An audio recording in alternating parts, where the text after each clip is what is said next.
Matric का result आ गया है और पाकिस्तान में तो आपको मालूम ही है कि मैट्रिक का रिजल्ट बहुत अहमियत का हामिल है।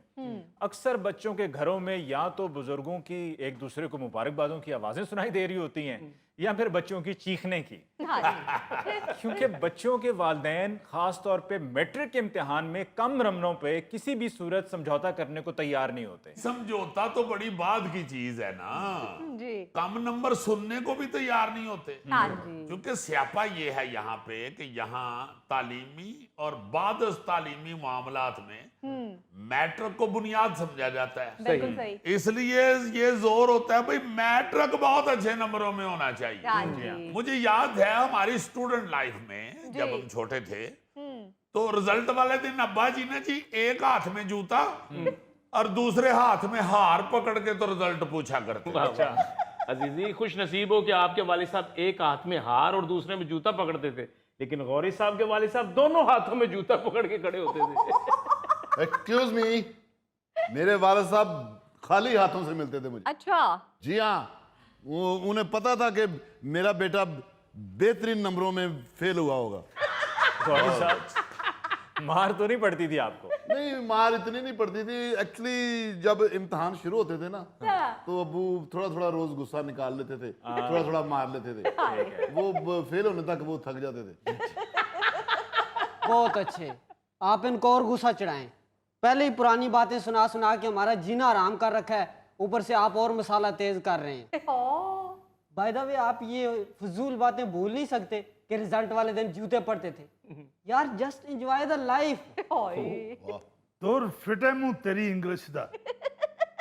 अगर यही इंग्लिश तू पेपरां दे च लिख के आया हुंदा ते 4 नंबर वध आ जाने सन। ये आपका बेटा है जी? आहो जी, बेटा ही है मेरा, और मैं कोई इहदे को फोन नहीं ठीक करा रहा। तो क्या नंबर कम लिए इसने? ਇਹ ਗੱਲ ਤੇ ਮੈਂ ਤਾਂ ਦੱਸਾਂ ਨਾ ਜੇ ਇਹਨੇ ਕਦੀ ਵੱਧ ਨੰਬਰ ਲਏ ਹੋਣ।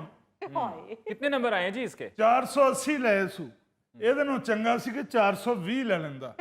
ਆ ਵੇਖੋ ਨਾ ਜ਼ਰਾ, ਫੋਨ ਇੰਜ ਫੜ ਕੇ ਬੈਠਾ ਜਿਵੇਂ ਇਹਨੇ ਬੋਰਡ ਟੌਪ ਕੀਤਾ ਹੈ। रिलैक्स पापा, मैंने पूरे पेपर किए, अब उन्होंने नंबर कम दिए तो इसमें मेरा क्या कसूर है? अब देखे ना जी, हर नालायक बच्चे के पास यही तौजीह होती है।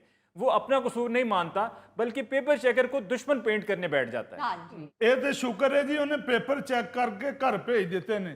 ਜੇ ਮੇਰੇ ਵਰਗਾ ਬੰਦਾ ਹੁੰਦਾ ਤੇ ਪੇਪਰ ਨਾਲ ਲੈ ਕੇ ਹੱਥ ਦੇ ਚ ਸੋਟੀ ਫੜ ਕੇ ਇਹਨੂੰ ਆ ਕੇ ਕੁੱਟ ਕੇ ਤੇ ਫੇਰ ਪੇਪਰ ਫੜਾਉਂਦਾ। हाय। चलिए आप आराम से बात कीजिए, अभी आप प्रोग्राम में बैठे हुए हैं। ਵੈਸੇ ਭਾਜੀ ਤੁਹਾਡਾ ਫਲਾਓ ਤੇ ਬੜਾ ਹੈ। ਤੁਹਾਡੇ ਆਪਣੇ ਮੈਟਰ 'ਚ ਕਿੰਨੇ ਨੰਬਰ ਸਨ? ਉਹ ਜੀ ਮੇਰੇ ਤੇ 411 ਆਏ ਸੀ 850 ਵਿੱਚੋਂ। ਜ਼ਿਆਦਾ ਦੰਦ ਨਾ ਕੱਢ, ਮੇਰੇ ਪੇਪਰਾਂ ਦੇ ਦੌਰਾਨ ਤੇਰੀ ਦਾਦੀ ਬਿਮਾਰ ਹੋ ਗਈ ਸੀ। हाय। तो अब मेरे पेपरों से पहले दादी फौत होगी तो इसमें मेरा क्या कसूर है? तो तुम और क्या चाह रहे हो कि दादी अम्मा तुम्हारे पेपरों के दौरान फौत होती? बेटा अल्लाह ने अच्छा कर दिया, दादी अम्मा पहले ही चली गई। अगर तुम्हारे रिजल्ट को सुनती तो उन्होंने फिर रिजल्ट वाले दिन फौत होना था।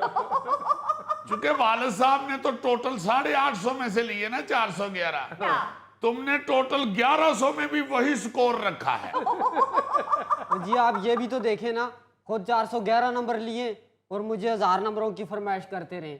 ये तो ना इंसाफी है ना। ਪੁੱਤਰ ਕੈਮਰੇ ਨਾ ਚੱਲਦੇ ਹੁੰਦੇ ਤੇ ਫਿਰ ਮੈਂ ਤੈਨੂੰ ਦੱਸਣਾ ਸੀ ਕਿ ਇਨਸਾਫ ਹੁੰਦਾ ਕੀ। इंसाफ की बात तो यह है कि आपने खुद अपने बेटे को इस लानत के हवाले किया हुआ है जो ये हाथ में पकड़ के बैठा हुआ है, और इस मोबाइल की वजह से वो मैट्रिक तो छोड़ें आपको कोई अहमियत नहीं दे रहा है। बिल्कुल। और यकीनन ये मोबाइल इम्तिहानात के दिनों में भी इसी के पास होता होगा। हाँ। और आप माशाल्लाह ऐसे ध्यान मार के कि बच्चा पढ़ रहा है और सो जाते होंगे। हाँ जी। उसके बाद फिर बच्चा जाने तो टिकटॉक जाने। बिल्कुल। देखो ना टिकटॉक वेख वेख के बच्चे का मुंह ही टिकटॉक हो गया। बिल्कुल ठीक कह रहे हैं जी आप। जितना ध्यान ये मोबाइल की तरफ देता है, इतना ध्यान इसने पढ़ाई की तरफ दिया होता तो मुझे पूरे खानदान में शर्मिंदगी का सामना न करना पड़ता। फोन तो आप मुझसे डबल इस्तेमाल करते हैं, मैंने कभी कहा है कि आपकी वजह से मुझे शर्मिंदगी का सामना करना पड़ता है? और पेपर मैंने नहीं देने थे, आपने देने थे। 480 नंबर लेकर पूरे माशरे में मेरी नाक कटवा दी और पूरे खानदान में मेरा सर झुक गया। सारे मुआशरे में नाक कट गई। ये फैज अहमद फैज साहब का बेटा है?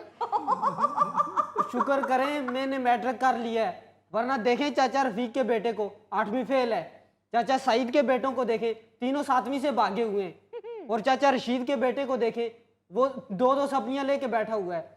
मैं तो पूरा पास हुआ हूँ, और क्या चाहिए आपको? यार तुम दूसरों से क्यों अपना मुवाजना कर रहे हो? तुम्हारी कामयाबी होनी और तुम्हारी नाकामी। और सर इतना भी नाकाम नहीं हुआ, सारा वक्त तो इन लोगों ने मुझे कंफ्यूज करके रखा हुआ था।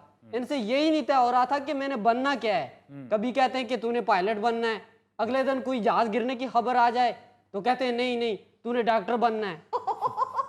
फिर अगले दिन देखते हैं कि डॉक्टरों ने हड़ताल की हुई है, पुलिस वाले उनको मार रहे हैं, तो कहते हैं नहीं तुम इंजीनियर बनोगे। तो बेटा ये तुम्हें गलत कहते रहे हैं, इंजीनियर बनो डॉक्टर बनो, इनको कहना चाहिए था बंदे बनो। और चलो जी ये कुछ बन जाता, इससे तो कुछ बना ही नहीं जाता, इसने तो मेरी इज्जत का मलीदा बना दिया। हाँ वाकई ये एक बहुत बड़ा मसला है कि हमारे यहाँ वो वालिदैन जो कम पढ़े लिखे होते हैं वो बाहर से किसी से कुछ सुनकर आते हैं और फिर घर आकर बच्चों को वही कहना शुरू कर देते हैं। कभी कहते हैं फलां चीज बन जाओ, कभी कहते हैं कि फलां बन जाओ, और बच्चा इस नतीजे में कंफ्यूज हो जाता है। बिल्कुल। हाँ, ये बेचारा मुझे भी बाहर बैठा बता रहा था, मैंने इससे पूछा है, मैंने कहा बेटे इतने थोड़े नंबर? कहता है जी कंफ्यूज किया हुआ है अब्बा जी। मुझे कहते हैं कि बेटे तुमने बस पुलिस ऑफिसर बनना है। तुम्हारे दादा की बड़ी ख्वाहिश थी कि कोई बच्चा पुलिस ऑफिसर बने। तो कहता है मैंने कहा दादाजी का तो सुना है वो चोरियां करते थे। तो आगे से कहते हैं कि बेटा इसीलिए वो चाहते थे कि कोई बच्चा पुलिस में होना चाहिए। फिर कहता है फिर कुछ दिनों के बाद शुरू हो गए कि बेटे तुम्हें मैंने वकील बनाना है। मैंने कहा जी वकील क्यों बनाना है? कहते बेटे हमारा वो जो जमीन का पिंड वाली का मुकदमा चल रहा है ना, वो मुझे वकील बड़ा ढिला मिला हुआ। मुकदमा तो मुझे लग रहा है कि अभी 25-30 साल और चलना है, इसलिए मैं चाहता हूँ तुम खुद ही वकील बन जाओ। बहुत अच्छे, आप उसको वकील बनाना चाहते हैं, हालांकि बच्चा आपका कील जैसा है। सर जी ऐसी बकवास कर रहा है। जब ये छोटा सा था उस वक्त मैं कहता रहा हूं कि डॉक्टर बने, अब बड़ा हो गया, डॉक्टरों का वक्त गुजर गया, अब मैं कहता हूं चलो पायलट ही बन जाए। नहीं डॉक्टरों का क्यों वक्त गुजर गया है? अब कौन सा गले में इन्फेक्शन हो जाए तो पानों सिगरेटों की दुकान पे जाके कहते हैं एंटीबायोटिक पान दे दें।